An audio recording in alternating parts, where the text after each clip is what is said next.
ममता बनर्जी और संजय राउत के बाद अब पंजाब के सीएम भगवंत मान ने सिंदूर को लेकर पीएम नरेंद्र मोदी पर निशाना साधा है। वहीं दूसरी तरफ कांग्रेस प्रधान अमरिंदर राजा वड़िंग ने भी घर घर सिंदूर भेजने वाली खबरों को लेकर पंजाब बीजेपी पर निशाना साधा है, जिसके बाद बीजेपी, कांग्रेस और आम आदमी पार्टी के बयानों को सेना का अपमान बताया जा रहा है।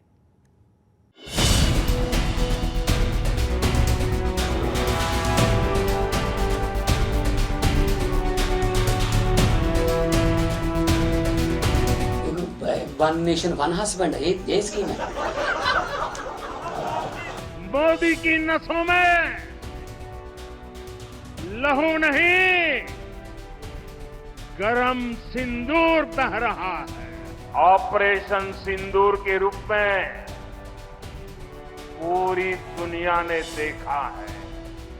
ऑपरेशन सिंदूर के दौरान जो दुश्मन गिड़गिड़ा रहा था, वो किसी धोखे में न रहे। ऑपरेशन सिंदूर अभी खत्म नहीं हुआ है। राम भक्ति में रंगे हनुमान जी भी सिंदूर को ही धारण किए हुए हैं। शक्ति पूजा में हम सिंदूर का अर्पण करते हैं और यही सिंदूर अब भारत के शौर्य का प्रतीक बना है। ऑपरेशन सिंदूर के बाद सिंदूर को घर घर ले जाने वाली अफवाहों के बीच पंजाब में भी सिंदूर को लेकर सियासत गर्मा गई है।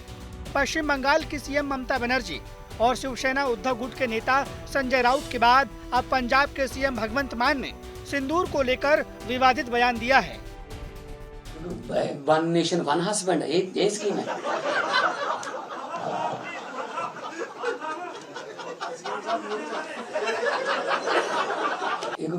वन नेशन वन हस्बैंड, ये स्कीम है।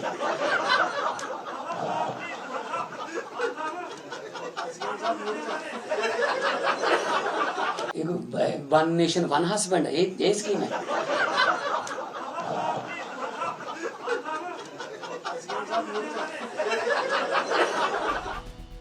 कैबिनेट मीटिंग के बाद जब सिंदूर को लेकर हो रही सियासत पर जब पंजाब के सीएम भगवंत मान से सवाल पूछा गया तो उन्होंने बीजेपी पर तंज कसते हुए कहा कि बीजेपी सिंदूर के नाम पर वोट मांग रही है और घर घर सिंदूर भेजकर अब सिंदूर का मजाक बना रही है। एक बार फिर सुनिए सीएम भगवंत मान ने सिंदूर वाले सवाल पर क्या कहा। नहीं, संदूर का जेड़ा मजाक उड्या वो नहीं देखा भी, मतलब असि संदूर भी भेजांगे हर घर च। थोड़े घरें आऊगा फिर तू ला लेगा, फिर कह देगा भी हाल है मोदी के नाम संदूर लगा।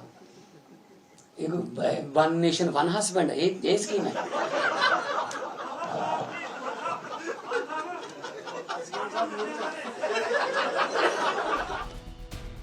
सिंदूर के बहाने सियासत को साधने के लिए सीएम भगवंत मान ने जो तीर छोड़ा है वो जाकर सीधे निशाने पर लगा और बीजेपी की तरफ से सीएम मान पर तुरंत पलटवार किया गया। ये कह रहे हैं अभी वन नेशन वन हस्बैंड। यार आप भाई, ये सेंटर में अगर बीजेपी की एनडीए की सरकार है, उसने अगर पाकिस्तान को धूल चटा दी तो आप बर्दाश्त नहीं कर पा रहे। आप हर वक्त पाकिस्तान के साथ खड़ा होने के दिखाने के लिए भी हम पाकिस्तान के साथ हैं, आप कुछ भी बोलोगे। भगवंत मान साहब, मैं ये बात में माफी मांग के कह रहा हूं, जो आपने ये बात सिंदूर के ऊपर बात की है ना, ये आप आदी हैं इन चीजों के। हमारी संस्कृति, हमारा सभ्याचार, भारत की नारी और भारत के पुरुष को ये चीजें कभी भी ना सिखाती है, ना बर्दाश्त करती है। पंजाब के मुख्यमंत्री जी राजनीति में आने से पहले कॉमेडियन थे। वो राजनीति में भी कॉमेडी करना चाहते हैं। ऐसे मुद्दों को गंभीरता से लेना चाहिए और इसका मजाक नहीं उड़ाना चाहिए। घर घर सिंदूर भेजने वाले सिगुफे को बीजेपी फेक न्यूज बता रही है, पर इससे विपक्षी दलों के हमले कम नहीं हो रहे हैं, क्योंकि इसी कड़ी में पंजाब कांग्रेस के प्रधान और लुधियाना से सांसद अमरिंदर राजा वड़िंग का नाम भी शामिल है, जो सिंदूर की सियासत पर बीजेपी नेताओं की पिटाई का दावा कर रहे हैं।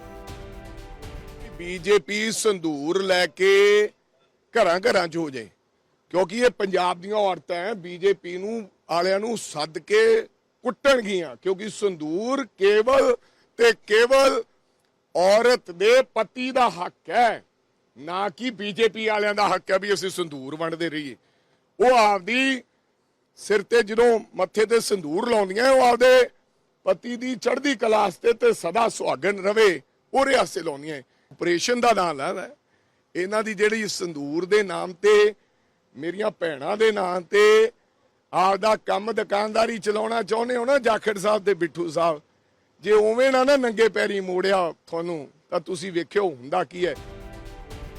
सवाल सिंदूर का हो या फिर सियासत का, भाषा की मर्यादा का ध्यान हर किसी को रखना चाहिए। बहरहाल अब देखना ये होगा लुधियाना उपचुनाव से पहले सिंदूर को लेकर गरमाई सियासत से किसे फायदा होता है और किसे नुकसान। आज तक ब्यूरो।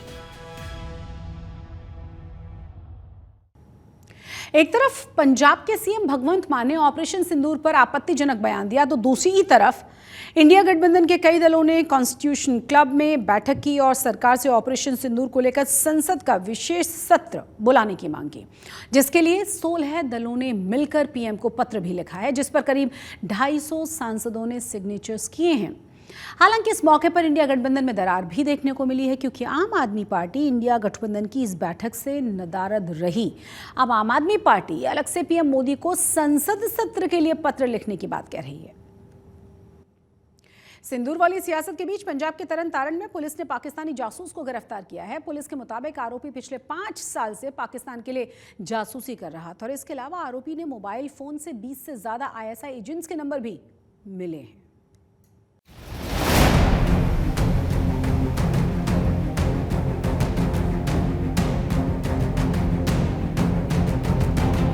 ऑपरेशन सिंदूर के बाद पाकिस्तान के जासूस नेटवर्क को ध्वस्त करने का सिलसिला लगातार जारी है।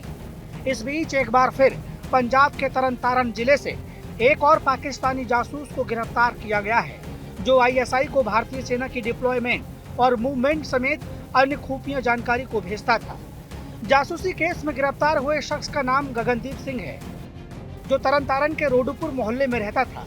पंजाब पुलिस की काउंटर इंटेलिजेंस यूनिट और तरन तारण पुलिस को एक शख्स के बारे में तब पता चला जब युद्ध नशे के विरुद्ध मुहिम के तहत इलाके में सर्च ऑपरेशन चलाया जा रहा था। काउंटर इंटेलिजेंस पंजाब की तरफ से एक इन्फॉर्मेशन हमारे साथ शेयर हुई थी कि भाई एक गगनदीप सिंह उर्फ गगन नाम का व्यक्ति है, जो कि पाकिस्तान इंटेलिजेंस ऑफिसर के साथ टच में है। उसी के अंदर कार्रवाई करते हुए SP city Riputapan Singh Sandhu, DSP investigation Gurinderpal Nagra, इन्होंने ऑपरेशन लीड करते हुए इसको काबू किया जाता है। और इसकी जब इससे 2 मोबाइल बरामद हुए हैं, जब उसकी जांच की गई तो उसमें तकरीबन 20 से ज़्यादा पाकिस्तानी इंटेलिजेंस ऑफिसर्स के नंबर सामने आए हैं। और जो पाकिस्तानी प्रो खालिस्तानी एलिमेंट है गोपाल सिंह चावला, उसके साथ भी इसकी बात होनी जो है तस्दीक हुई है। ये तकरीबन 5 साल से ये पता लगा कि 5 साल से ही पाकिस्तानी इंटेलिजेंस ऑफिसर के साथ टच में था। गगनदीप की गिरफ्तारी के बाद शुरुआती तफ्तीश में जो कुछ पता चला वो चौंकाने वाला है। पुलिस के मुताबिक गगनदीप पिछले 5 साल से खालिस्तानी समर्थक गोपाल सिंह चावला के संपर्क में था और चावला की मदद से ही उसका परिचय पाकिस्तानी खुफिया अधिकारियों से हुआ था। इतना ही नहीं, गगनदीप ने ऑपरेशन सिंदूर के दौरान भारत में सेना की गतिविधियों, सेना की तैनाती और रणनीतिक ठिकानों की सूचनाएं पाकिस्तान से साझा की थी, जो देश की सुरक्षा के लिए एक बड़ा खतरा बन सकती थी। ये ISI और पाकिस्तान इंटेलिजेंस ऑफिसर दोनों के साथ ही टच में था। मेन इसका हैंडलर गोपाल सिंह चावला था और इसका पासपोर्ट जो है 2018 का बना हुआ है। बाकी हम उसकी ट्रैवल हिस्ट्री की डिटेल निकलवा रहे हैं कि ये फॉरेन कंट्री में या पाकिस्तान से ट्रैवल किया है या नहीं किया है। इनिशियली इन्वेस्टिगेशन में सामने आया कि तकरीबन 20 से ज़्यादा जो पाकिस्तानी इंटेलिजेंस ऑफिसर्स हैं उनके साथ ही टच में था। अब तक जो हमने चेक किया उसमें यही है कि भाई पिछले 3 महीने के दौरान ये काफ़ी ज़्यादा इसकी एक्टिविटी बढ़ गई थी। उसकी मोबाइल का फोरेंसिक करवा रहे हैं, उससे पहले का जो डेटा है वो फोरेंसिक जांच में सामने आएगा, फिर पता चलेगा कि भाई ये स्लीपर सेल के तौर पे काम कर रहा था या फिर 5 साल से ही एक्टिव था। पुलिस और खुफिया एजेंसियां गगनदीप के फाइनेंशियल और टेक्निकल नेटवर्क की गहराई से जांच कर रही है, ताकि जासूसी नेटवर्क का पूरा खुलासा हो सके। सूत्रों के मुताबिक गगनदीप के पास से जो मोबाइल फोन बरामद हुआ है उसमें ISI से जुड़े 20 से अधिक कॉन्टैक्ट भी मिले हैं। आज ऑपरेशन सिंदूर जब शुरुआत हुई थी तो पाकिस्तान इंटेलिजेंस ऑफिसर्स की तरफ से इसको एक्टिवेट किया गया था कि भाई आर्मी की मूवमेंट बारे, आर्मी की पोस्ट बारे या जो अपनी एयरफोर्स है उसकी मूवमेंट बारे इंफॉर्मेशन शेयर की जाए। तो इसके मोबाइल को चेक करने से ही पता चला है कि ये काफ़ी सेंसिटिव इन्फॉर्मेशन, काफ़ी क्लासिफाइड इन्फॉर्मेशन उनके साथ शेयर कर रहा था, वीडियो बना के भी भेज रहा था, फ़ोटोज़ भी भेज रहा था। तो उस दौरान ये पूरा एक्टिव पाया गया। परिवार वालों के मुताबिक गगनदीप विकलांग है और अमृतसर की सब्जी मंडी में सब्जी बेचने का काम करता था। गगनदीप की मां ने अपने बेटे पर लगे आरोपों को गलत बताया है। हाँ जी सर, उस बचपन तो ही हैंडीकैप है सर। ਵੇਖੋ ਪਾਕਿਸਤਾਨ ਬਲੇਮ ਉਹਦੇ ਪੁਲਿਸ ਨੇ ਬਣਾਏ ਆ, ਪਰ ਦੇਖੋ ਜੇ ਸੋਸ਼ਲ ਮੀਡੀਆ ਤੇ ਕੋਈ ਗੱਲਬਾਤ ਹੁੰਦੀ ਆ ਤੇ ਇਹਦੇ ਬਾਰੇ ਕਿਸੇ ਨੂੰ ਨਹੀਂ ਪਤਾ ਹੁੰਦਾ। ਬੱਚੇ ਨੂੰ ਖੁਦ ਨਹੀਂ ਪਤਾ ਹੁੰਦਾ ਕਿ ਮੈਂ ਗੱਲ ਕਰ ਰਿਹਾ ਫੇਸਬੁੱਕ ਤੇ ਆਈਡੀ ਤੇ ਜੋ ਵੀ ਆ, ਅਗਲੇ ਪਾਸੇ ਕੀ ਆ ਉਸ ਗਗਨਦੀਪ ਨੂੰ ਵੀ ਨਹੀਂ ਪਤਾ ਹੋਏਗਾ। ਬਾਕੀ ਪੁਲਿਸ ਜੋ ਵੀ ਇਸ ਟਾਈਮ ਤੇ ਕਰ ਰਹੀ ਹੈ ਤਾਂ ਇਸ ਟਾਈਮ ਤੇ ਮੈਨੂੰ ਕੁਝ ਵੀ ਨਹੀਂ ਪਤਾ। ਮੇਰੇ ਆਪਣੇ ਬੱਚੇ ਦੀ ਮੈਂ ਕੱਲ ਦੀ ਆਵਾਜ਼ ਨਹੀਂ ਸੁਣੀ ਔਰ ਮੈਨੂੰ ਕੁਝ ਦੱਸਿਆ ਵੀ ਨਹੀਂ ਜਾ ਰਿਹਾ ਵੀ ਕੀ ਗੱਲ ਆ। बीते 1 महीने में पंजाब से 5 जासूसों को पकड़ा जा चुका है और ये सभी आरोपी पाकिस्तानी एजेंटों के संपर्क में थे।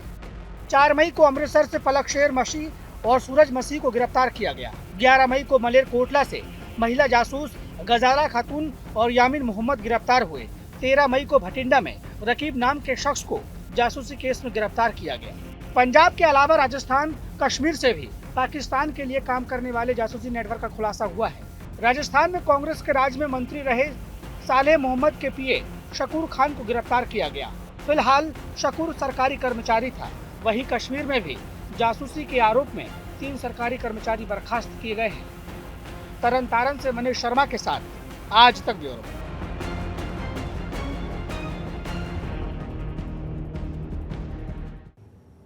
सिंधु जल संधि समझौता रद्द होने के बाद से परेशानी में घिरे पाकिस्तान की मुसीबत और ज़्यादा बढ़ गई है, क्योंकि पंजाब के सिंचाई विभाग ने हुसैनीवाला हेड के गेट को बंद करके पाकिस्तान की तरफ जाने वाले पानी को पूरी तरह से रोका है और उसी के चलते पाकिस्तान में बहने वाली सतलुज नदी सूखने लगी है। सिंचाई विभाग के अधिकारियों के मुताबिक पानी को अब पंजाब की नहरों में छोड़ा जा रहा है ताकि पंजाब की नहरों में पानी की कमी को पूरा किया जा सके। आपको बता दें कि पंजाब में धान की रोपाई के सीजन शुरू हो चुके हैं और ऐसे में जब सतलुज का पानी नहरों में छोड़ा जा रहा है तो इससे किसानों के चेहरे पर बड़ी खुशी है।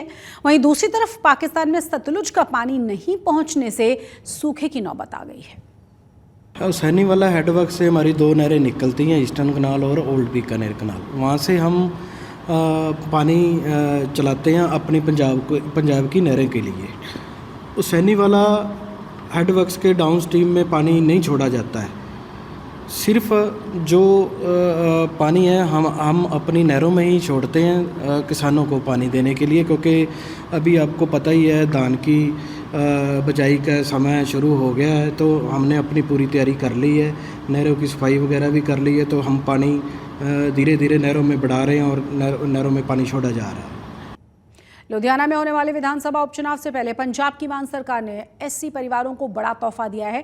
दरअसल बजट में फाइनेंस मंत्री ने जो एससी परिवारों का कर्ज माफ करने का वादा किया था उस पर मान कैबिनेट ने मोहर लगाई है। सीएम मान की अगुवाई में हुई कैबिनेट की बैठक में एससी परिवारों का कर्ज माफ करने का फैसला किया गया, जिसके तहत 31 मार्च 2020 तक दिए गए 4727 परिवारों के 68 करोड़ का कर्ज माफ किया जाएगा।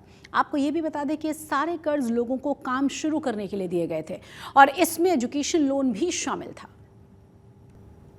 बठिंडा के गांव भाई बख्तौर में एक पूर्व सैनिक रणबीर सिंह पर 3 लोगों ने हमला कर दिया, जिसके चलते रणबीर सिंह अस्पताल में भर्ती हैं। हालांकि पुलिस ने 2 आरोपियों को गिरफ्तार कर लिया है, लेकिन इस मामले में सियासी तूल भी लगातार बढ़ा हुआ है।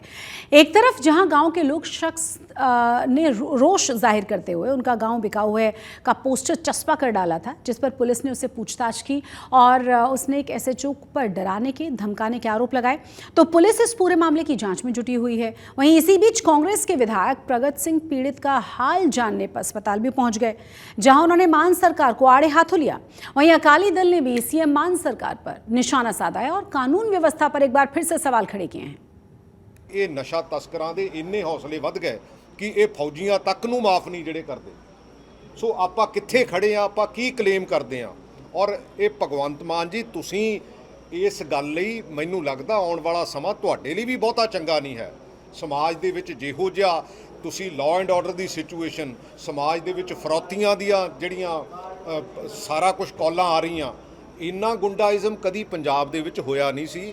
ਪੰਜਾਬ ਤਾਂ ਮੈਨੂੰ ਲੱਗਦਾ ਪਹਿਲਾਂ ਹੀ ਬਹੁਤ ਮਾਰ ਝੱਲ ਚੁੱਕਿਆ, ਪਰ ਹੁਣ ਜਿਹੜੀ ਮਾਰ ਸਮਾਜ ਦੇ ਵਿੱਚ ਸਹਿਮ ਦੀ ਮਾਰ ਹੈ ਉਹ ਸਭ ਤੋਂ ਮਾੜੀ ਆ। ਔਰ ਤੁਸੀਂ ਇਹਨੂੰ ਤਕੜੇ ਹੋ ਕੇ ਨੱਥ ਪਾਓ, ਨਹੀਂ ਤਾਂ ਆਉਣ ਵਾਲੇ ਸਮੇਂ ਦੇ ਵਿੱਚ ਤੁਹਾਡਾ ਲੋਕੀ ਹਾਲ ਹਸ਼ਰ ਜਿਹੜਾ ਮਾੜਾ ਕਰਨਗੇ। ਪੰਜਾਬ 'ਚ ਕਾਨੂੰਨ ਵਿਵਸਥਾ ਦਾ ਹਾਲਾਤ ਜੋ ਹੋਏ ਨੇ ਉਹ ਕੋਈ ਨਵੀਂ ਗੱਲ ਤਾਂ ਨਹੀਂ ਹੈ। ਜਦੋਂ ਤੋਂ ਇਹ ਆਮ ਆਦਮੀ ਪਾਰਟੀ ਦੀ ਸਰਕਾਰ ਬਣੀ ਹੈ, ਤੁਸੀਂ ਯਾਦ ਕਰੋ ਸਭ ਤੋਂ ਪਹਿਲੇ ਸਰਕਾਰੀ ਉਹਨਾਂ ਦੇ ਇੰਟੈਲੀਜੈਂਸ ਦੇ ਦਫ਼ਤਰ 'ਚ ਰੌਕਟ ਲਾਂਚਰ ਦੇ ਨਾਲ ਹਮਲਾ ਹੋਇਆ ਸੀਗਾ, ਜਿਹੜੇ ਰੌਕਟ ਲਾਂਚਰ ਮਿਲਟਰੀ ਦੇ ਕੋਲ ਹੁੰਦੇ ਨੇ। ਇਹ ਸਰਕਾਰ ਦੇ ਆਉਣ ਦੇ ਨਾਲ ਹੀ ਅੱਜ ਪੰਜਾਬ 'ਚ ਇਹੋ ਜਿਹੇ ਹਾਲਾਤ ਹੋ ਰਹੇ ਨੇ ਕਿ ਲੋਕੀ ਆਪਣੇ ਘਰਾਂ 'ਚ सुरक्षित नहीं, दुकानदार अपने दुकान 'ਚ सुरक्षित नहीं। अमृतसर के मजीठा में एक 10 साल के बच्चे पर गोली चलाने के मामले में सब सनसनी फैली है, क्योंकि एक शख्स ने का पड़ोसियों के साथ कूड़े को लेकर झगड़ा शुरू हुआ। तभी उसका 10 साल का बेटा घर से बाहर आता है। उसके बाद पड़ोसी ने उस पर गोली चला दी। हालांकि बच्चे को गोली लगी नहीं, अच्छी बात यही रही है, और बच्चे ने घर में भागकर किसी तरह से अपनी जान बचाई है। लेकिन ये पूरी घटना वहाँ जो CCTV कैमरा लगा हुआ था उसमें कैद हुई है। उसके आधार पर पुलिस ने इस पूरे मामले की जाँच शुरू कर दी है। जो कि गली दे विच कूड़े दे झगड़ा हो रहा सी गवांढियां दा, मेरा बेटा उस झगड़े नूं वेखण वास्ते बाहर निकलिया ते मेरे गवांढी नाल मेरी पहले तो भी रंजिश सी, उसने सीधी मेरे बेटे ते गोली चला दी। नहीं सर, गोली ओनू नहीं लगी जे, बचाव हो गया। मारन दी नीत नाल सीधी गोली मारी जे, उन्हें कोई पैरां च नहीं, सीधी मारी जे। चमोली हेमकुंड साहिब में इन दिनों बर्फबारी का सिलसिला जारी है, लेकिन इसके बावजूद भी श्रद्धालुओं में जबरदस्त उत्साह देखने को मिल रहा है। भारी संख्या में श्रद्धालु यहां पहुंच रहे हैं। हालांकि बर्फबारी को देखते हुए SDRF की टीमें भी अपना फर्ज बखूबी निभा रही हैं। SDRF की टीम श्रद्धालुओं को हेमकुंड से नीचे घंघरिया की ओर भेज रही है, ताकि भारी बर्फबारी में यहाँ कोई फंसे ना। आज तक पंजाब में आज के लिए बस इतना ही, लेकिन देश और दुनिया की तमाम बड़ी और अहम खबरों के लिए आप देखते रहिए आज तक।